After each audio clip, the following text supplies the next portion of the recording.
Hi, um, hello everybody. Please don't panic. The webinar will be in Portuguese. I'm just doing the introduction. So shortly, Adolfo will begin the presentation. My name is Reynaldo Garcia. I'm the Director of Model Developments and Applications at Hydronia and also Hydronia Europe.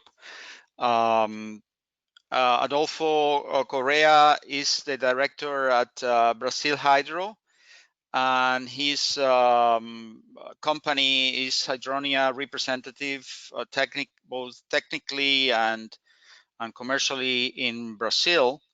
And he will be presenting today this what I think is a very interesting webinar about the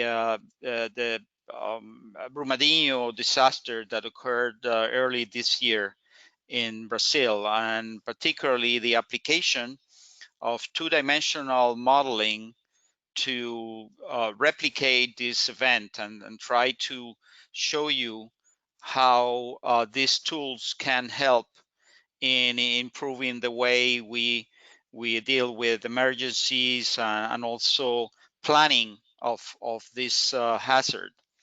So I think it will be a great webinar, and we are happy to share that with you. And with that, I just want to give the introduction to Adolfo Correa. Thank you, Reinaldo, e bem-vindo a todos a esse segundo webinar que a Brasil Hydro está ministrando. Antes de começar, eu gostaria de saber se vocês estão ouvindo. Se eu peço, por favor, que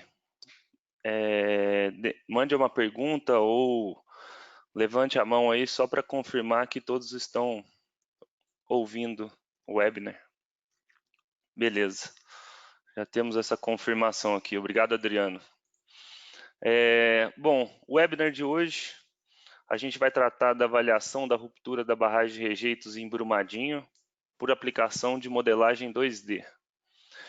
Esse webinar vai durar em torno de 45 minutos e ele também será gravado. Então, se por um motivo você tiver que sair no meio, não tem problema, que depois você pode voltar e assistir ele por completo. Eu sou o Adolfo Correa, diretor da Brasil Hydro. Tenho atuado nessas questões, tanto em Brumadinho também como em Fundão, né? Então tenho trabalhado com essa questão de escoamento hiperconcentrado há pelo menos alguns anos. Bom, vamos começar. No final, se sobrar um tempo, a gente pode responder algumas perguntas. Então, por favor, ao longo da apresentação, se vocês tiverem alguma dúvida, pode ir digitando as perguntas. Se não der tempo, depois eu posso entrar em contato por e-mail. Mas o ideal é que todas as perguntas sejam respondidas.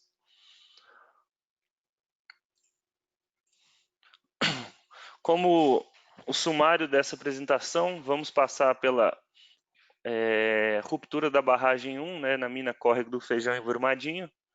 Vamos dar um overview de como foi o incidente com essa barragem. Vamos também tratar da simulação da ruptura da barragem com o modelo Riverflow 2D, com a aplicação própria do modelo, além também da avaliação das propriedades reológicas do fluido.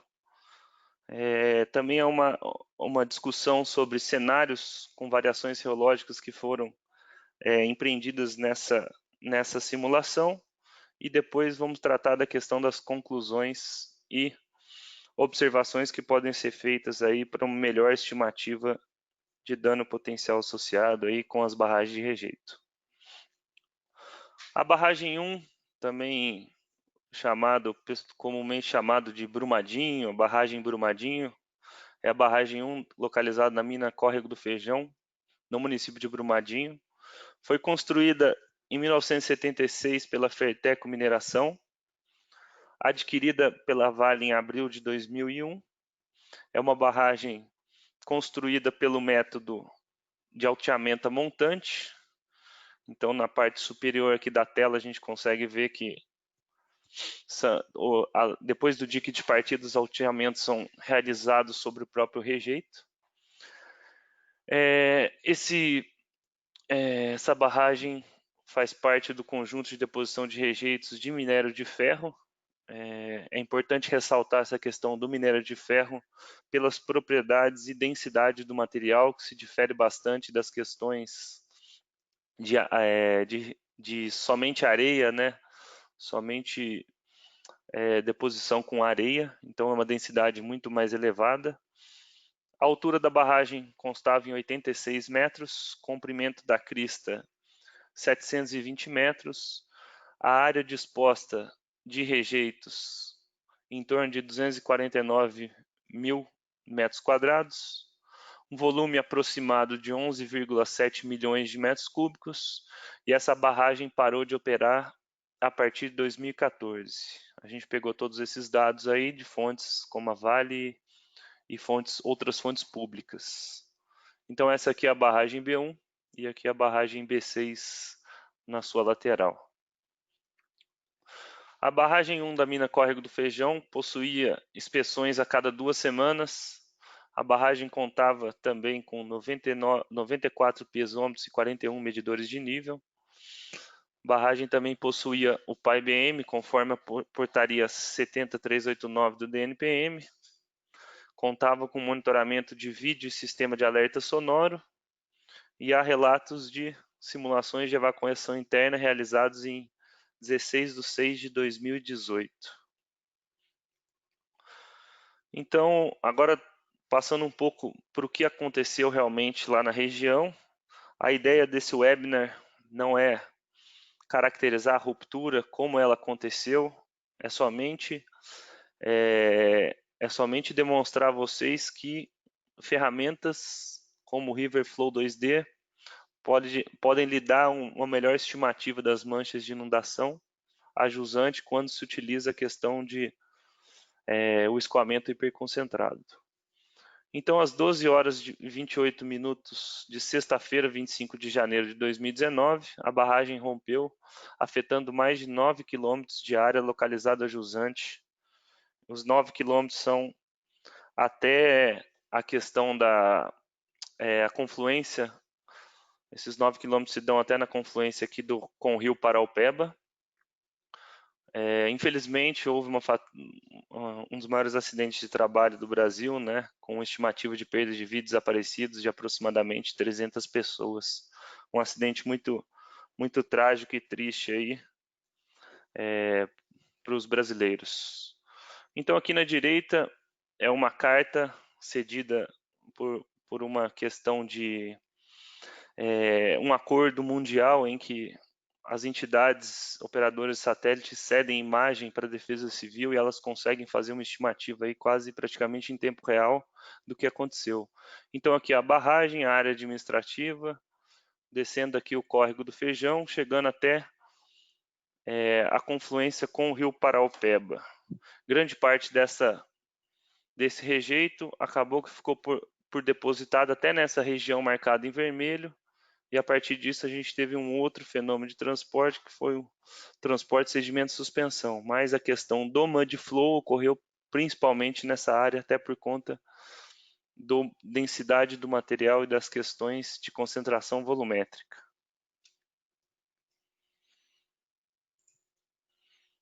Esse aqui é o vídeo de como aconteceu o evento. Acredito que grande parte de vocês já tenha visto o ocorrido, mas temos aqui uma frente de ruptura, que é o próprio maciço, e depois a gente vem observando as camadas dentro de rejeito depositadas ao longo do reservatório. É importante observar que depois a gente vai fazer uma comparação com um ponto aqui, que a gente conseguiu obter uma estimativa aí de velocidade dessa frente da onda, que chegou em torno de 120 km por hora. Uma velocidade bem elevada em termos de mapeamento de risco. Aqui um GIF para mostrar o antes e depois da ruptura. Então era uma região caracterizada aqui por algumas populações, tinha também bastante partes agriculturáveis e também regiões de floresta, pousada, tinha a questão de ferrovia e algumas rodovias nessa região. Aqui um outro imaginamento, um pouco com a definição um pouco melhor, que é possível verificar então a barragem B1 na parte superior e todo o trecho ajusante, passando por mais duas barragens menores, barragem 4 e 4A, depois o viaduto, algumas áreas de agricultura e passando as margens aí dessa população e chegando até a calha do rio Paraopeba. Aqui um cenário de comparação entre antes e o depois do ocorrido, em termos de mancha de inundação.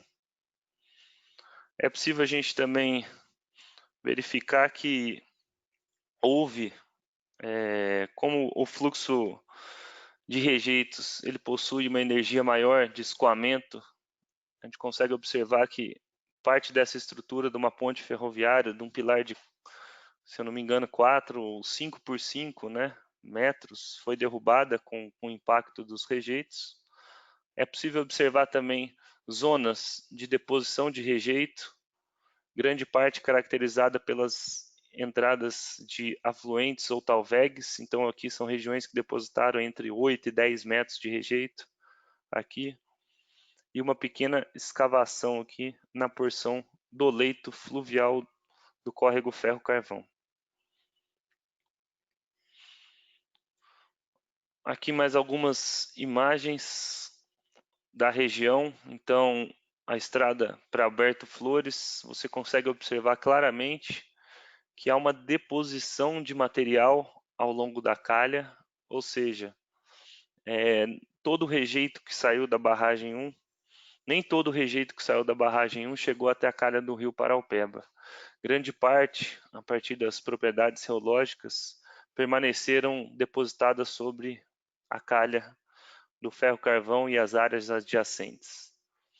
Essas imagens da direita mostram também o antes e o depois, algumas terras com plantações, né? E depois a área impactada. E aqui a própria ferrovia da Vale. Bom, o Riverflow 2D, ele possui um módulo que é o Mud Debris Flow, um módulo MD. O modelo foi desenvolvido pela Hydronia e a Universidade de Zaragoza, na Espanha. Ele é um modelo 2D hidráulico e hidrológico e utiliza malhas flexíveis, malhas triangulares que se adaptam aos terrenos. Os fluidos que podem ser utilizados são hiperconcentrados não newtonianos. Possui também um algoritmo robusto de células secas e molhadas, ou seja, a computação ocorre somente nas células que aparentemente possuem um volume contido dentro da célula e a sua célula na extremidade. Isso agiliza bastante a questão das simulações. Ele não faz a simulação em toda a malha computacional. É um modelo também numérico, utiliza a computação por volumes finitos. É possível obter regimes subcrítico e supercrítico.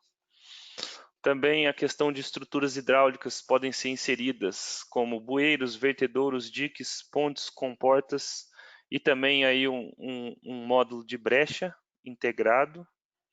Essa questão das estruturas hidráulicas, grande parte dessas estruturas funcionam dentro da malha de computacional e são estruturas 2D, ou seja, diferentemente de outros softwares, as estruturas que convertem, no caso uma ponte, chega uma malha 2D, é transformado num cálculo e um 1D unidimensional para poder passar para jusante. Aqui cada par de células representa um trecho, no caso da ponte, pode ser um vertedor ou um dique lateral.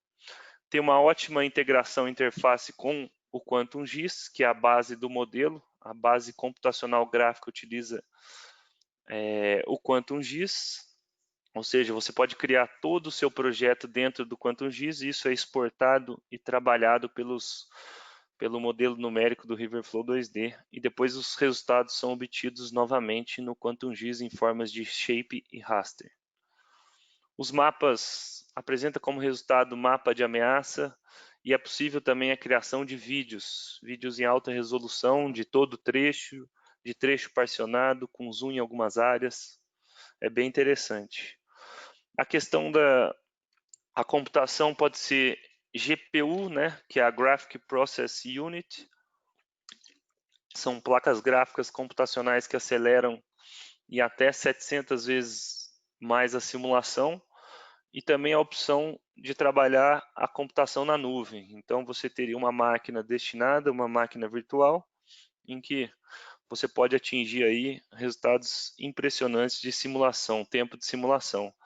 Essa virtual machine, ela permite que você tenha também placas gráficas que custam aí na ordem de 50, 100 mil reais, que você utilize num custo baixo e tenha aí um resultado, um modelo muito rápido, em poucos minutos ou algumas horas, modelos enormes. Aqui é só a interface gráfica, então ele trabalha a questão de shapes e resultados em raster.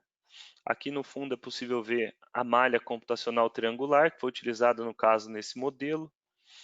Resultados em seção, então você pode desenhar uma seção e observar os resultados, tanto os resultados estacionários quanto resultados no tempo, exportar essas seções, exportar o hidrograma dessas seções. Então, por ser um modelo 2D, você acaba que consegue tirar em algumas seções o hidrograma. Então, essa é a interface gráfica do Riverflow 2D dentro do QGIS. Então, tem muitas outras ferramentas aqui que podem ser utilizadas para melhorar a extração de resultados. A malha flexível e direções de fluxo. Então, é possível que você tenha variações entre as células, que você consiga espacializar melhor as células onde não tem tanto interesse de resultado e refinar em pontos que você tenha interesse. No caso, ao redor de pontes, vertedouros ou ao redor de edificações. Então, é possível que se utilize essas opções disponíveis dentro da malha flexível do Riverflow 2D. Esse é um dos grandes ganhos da computação, que você consegue construir uma malha tecnicamente que atenda aos padrões de resultado que você espera, e você pode espacializar em locais que não tenha tanta importância. Aqui as direções e variações que ocorrem entre as células.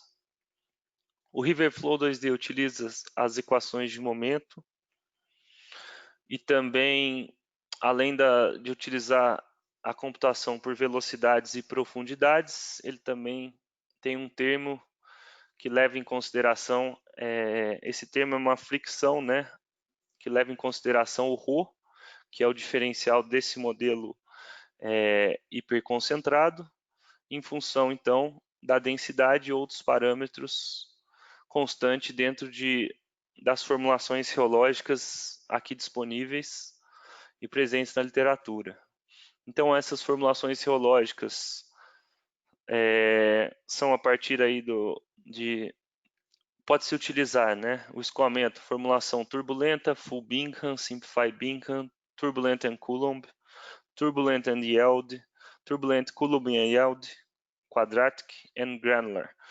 A diferença dessas formulações é quais os parâmetros iniciais que são utilizados na computação. Então, o turbulento utiliza somente o Manning, que então representa o termo de fricção, fica como se fosse a água. E chegando até na questão do granular, então todas essas formulações podem ser utilizadas para diferentes concentrações volumétricas. E a granular, a mais utilizada, a partir do ângulo de fricção, seria um material com CV bem elevado, um material bem seco, que você pode chegar a fazer quase um landslide, né? Um escorregamento de encosta, dependendo das propriedades do material, você consegue obter resultados muito bons. As equações utilizadas nessa análise se basearam na turbulenta, que utilizou como padrão a água, a full Bingham, turbulent Coulomb e yield, e a formulação das mais utilizadas, que é a quadrática. Aqui dentro do modelo, né, da janela de computação, caso você não tenha os parâmetros geológicos disponíveis, o Riverflow 2D disponibiliza equações de literatura que possam lhe guiar numa análise inicial desses rejeitos e como vai ser a propagação perante a calha, né, a jusante. Então, aqui dentro do modelo, você pode entrar com o CV e obter a questão da densidade de materiais. Você pode trabalhar também a questão do Bingham e do Yield Stress a partir de formulações. Então, Julian, O'Brien e outras formulações disponíveis na literatura. Então, essa ferramenta do Riverflow 2D te ajuda inicialmente nesse direcionamento de você fazer uma análise preliminar, né, sobre a questão de água e rejeitos e verificar se há possibilidade de uma discrepância entre esses resultados e a utilização do modelo para um mapeamento mais assertivo. E também você pode utilizar parâmetros medidos em campo, né, de preferência que você faça medições em campo, que você tenha ensaios reológicos sobre o material, que você insira esses resultados do ensaio como uma condição de contorno inicial dentro do modelo. Então você pode selecionar dentre todas aquelas equações reológicas, formulações reológicas, dentro aqui também da janela de parâmetros do modelo. Aqui uma estimativa dos parâmetros, a gente pegou algumas publicações disponíveis na literatura, no caso Julian e 2 literaturas regionais de minério de ferro, e a gente optou por trabalhar, por esse rejeito ser um pouco mais seco, trabalhar com concentrações volumétricas mais elevadas, obtendo assim tensão de cisalhamento e viscosidade dinâmicas nos patamares mais superiores.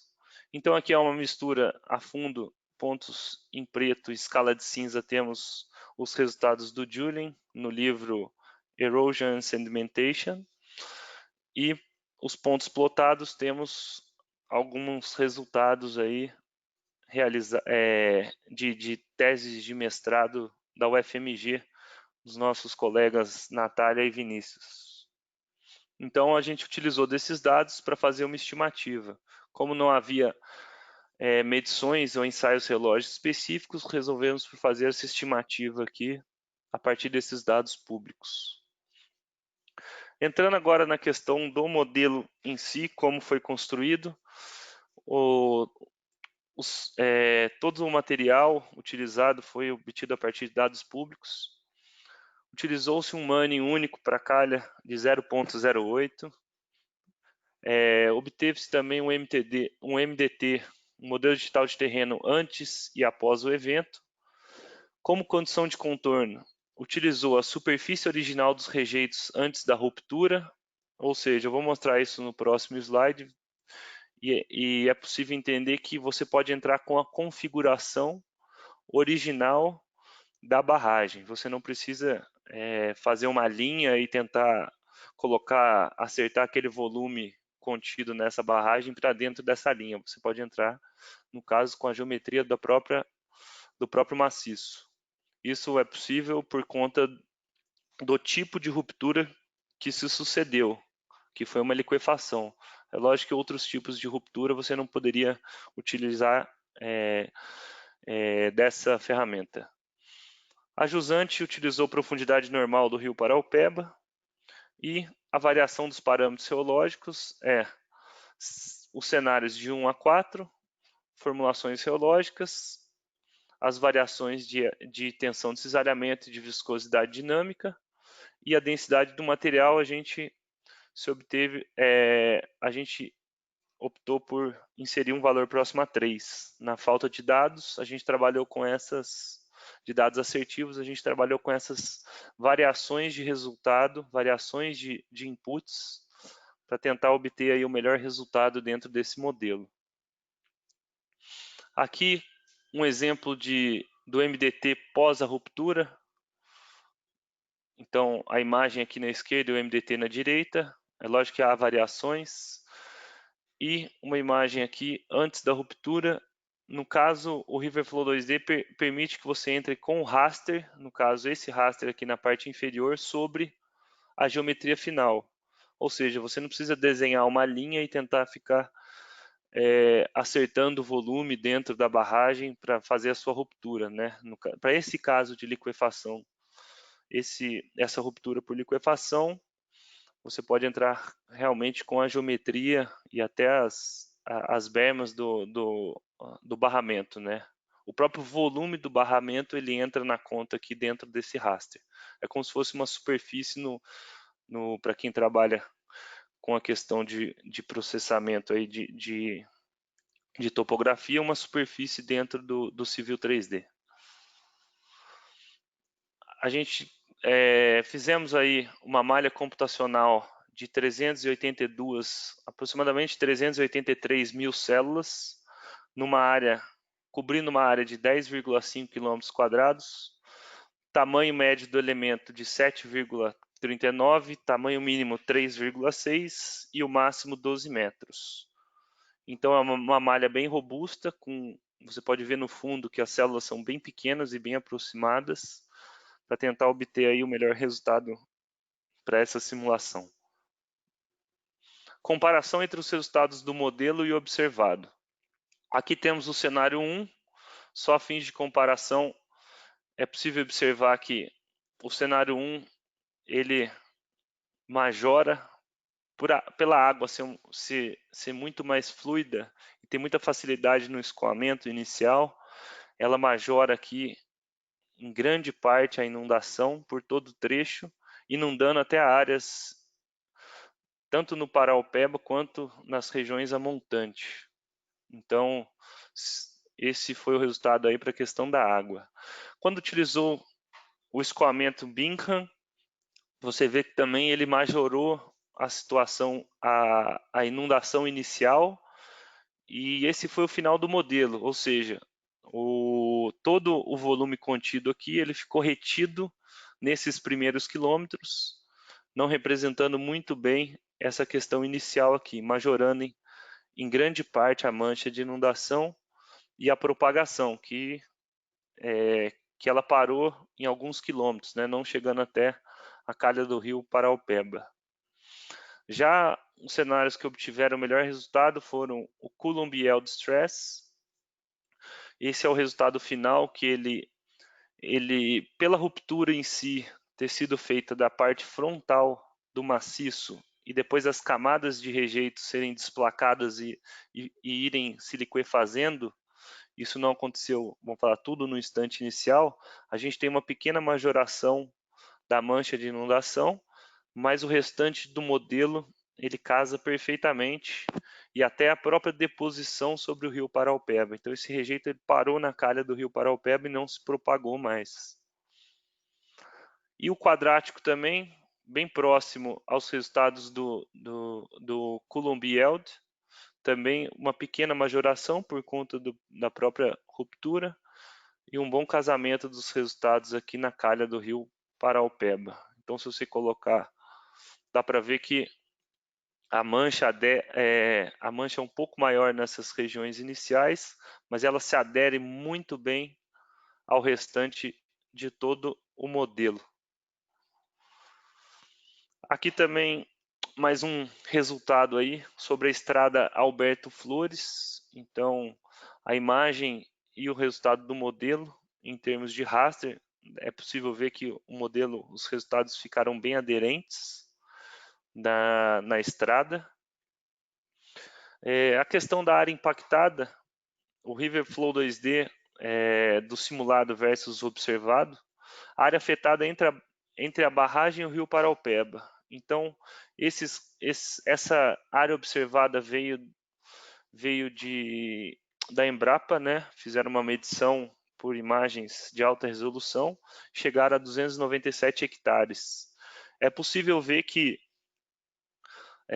a diferença em erro de área para a água fica em torno de 50% majorado.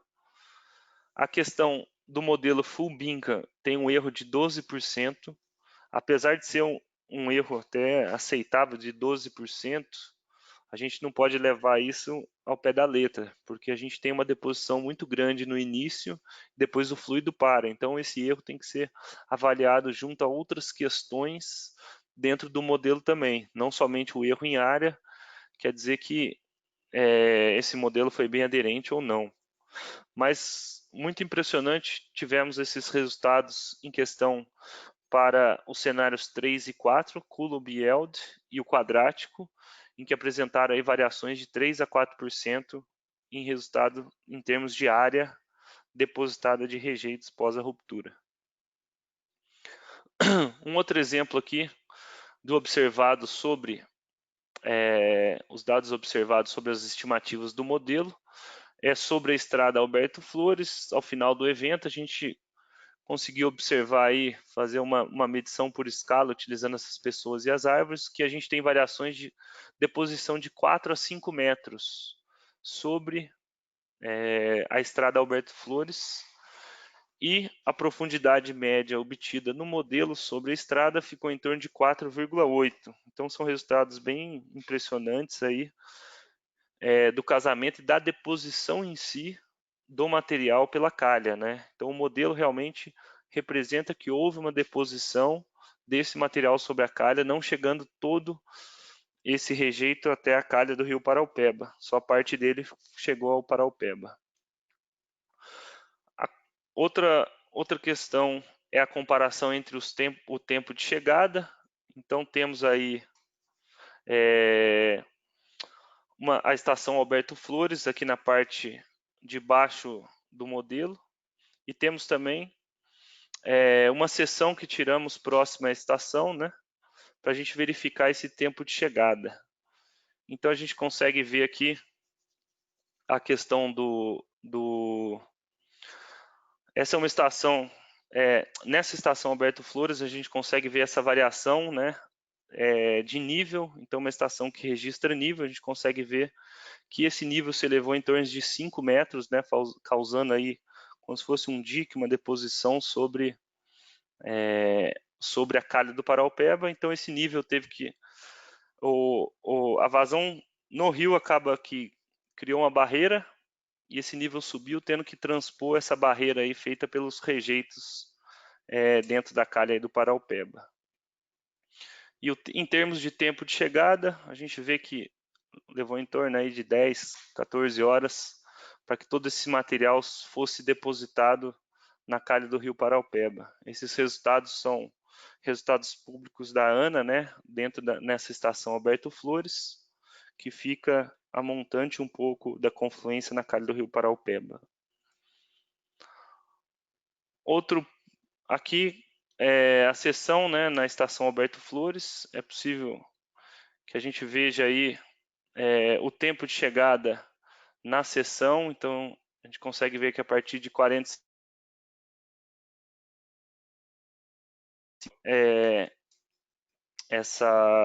esse rejeito chega até as proximidades ali da estação Alberto Flores, e o nível realmente se eleva nessa região. Aqui um exemplo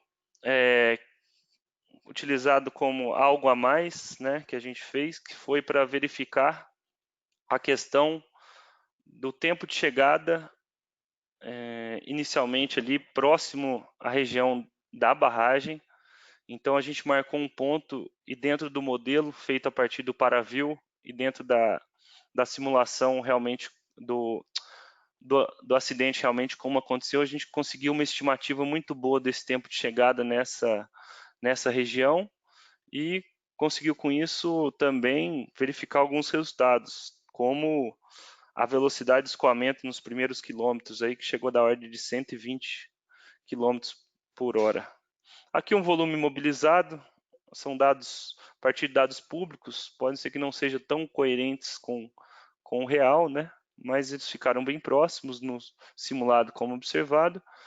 E os tempos de chegadas no ponto de referência, que ficou bem próximo, entre 23 e 21 segundos aí, o tempo de chegada nessas duas regiões.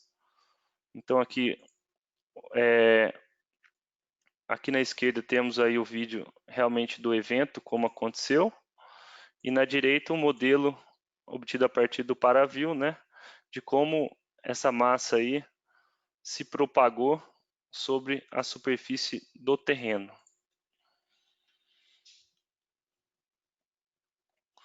Então, algumas conclusões. Esse foi o modelo que a gente desenvolveu, né, a partir de dados públicos, que tem como função só tratar a questão das inundações provenientes de barragens de rejeito para que se utilizem mais a questão dos modelos hiperconcentrados. Então, a ideia desse webinar foi trazer esse objetivo, a avaliação realmente de um escoamento hiperconcentrado perante um escoamento realmente com água, em que a gente possa ter um melhor resultado aí nas manchas de inundação.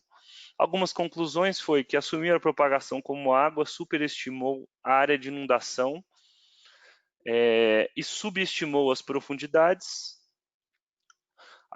A formulação reológica Bingham, ela superestimou o impacto próximo à barragem e subestimou a distância de propagação.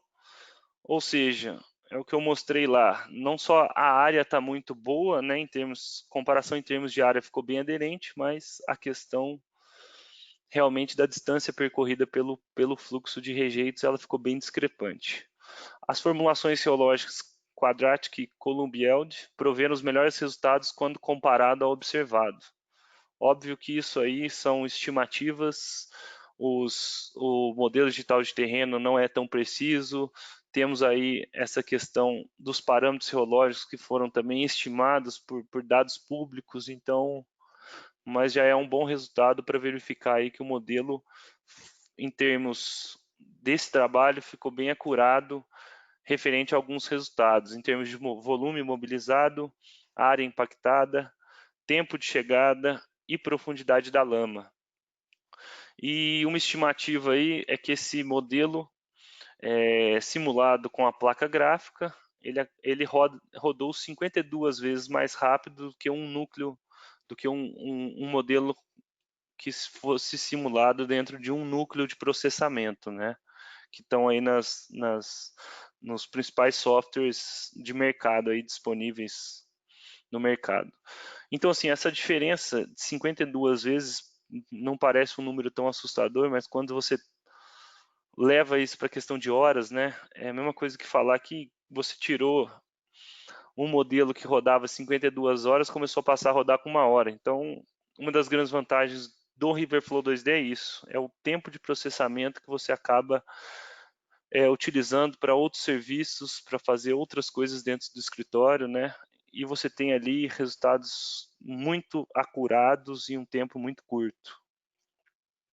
Então, fica como um resultado a mais.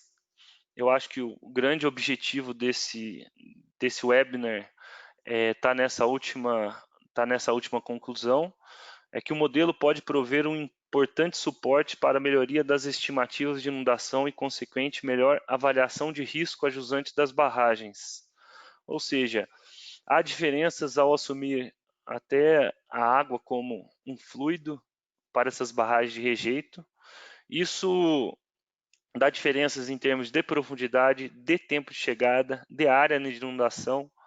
Então, o objetivo desse webinar era isso, é mostrar que até com esses dados públicos não bem precisos, a gente consegue ter aí uma melhor avaliação do risco a jusante das barragens, componentes do PAI-BM, com a avaliação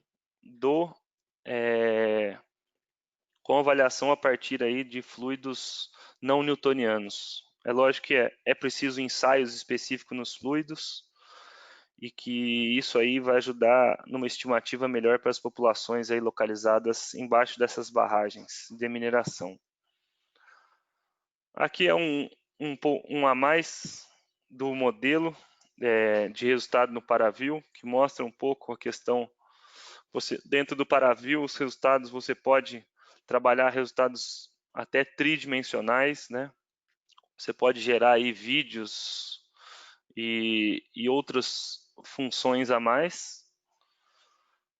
E é isso. Eu agradeço a presença de todos nesse webinar, nesse segundo webinar da Brasil Hydro com o Riverflow 2D. A Brasil Hydro é representante comercial no Brasil, responsáveis pelas vendas do Riverflow 2D, também oferecendo consultoria especializada, suporte técnico e treinamento em português. A ferramenta ela está disponível tanto em inglês quanto em espanhol, e qualquer suporte em português também é possível que isso seja feito pela Brasil Hydro dentro dessa questão aí do Riverflow 2D. Eu gostaria de agradecer muito a presença de todos vocês. Tivemos aí um webinar com bastante participantes e eu acho que a gente poderia ver algumas. Deixa eu ver se tem algumas perguntas aqui que a gente poderia responder. Só um minutinho.